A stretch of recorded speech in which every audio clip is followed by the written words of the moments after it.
Looking to secure your apps on iPhone? In this video, we'll guide you on how to do just that. Let's dive in.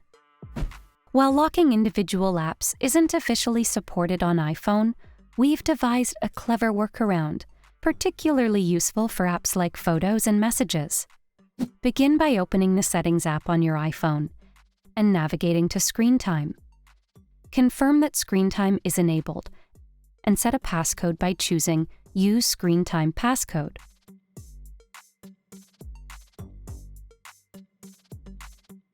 Move on to App Limits.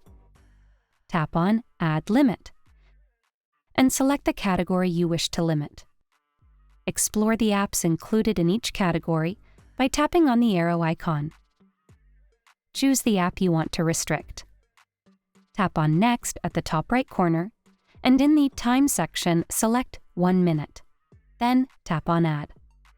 This nifty workaround will undoubtedly keep your personal data safe when sharing your phone.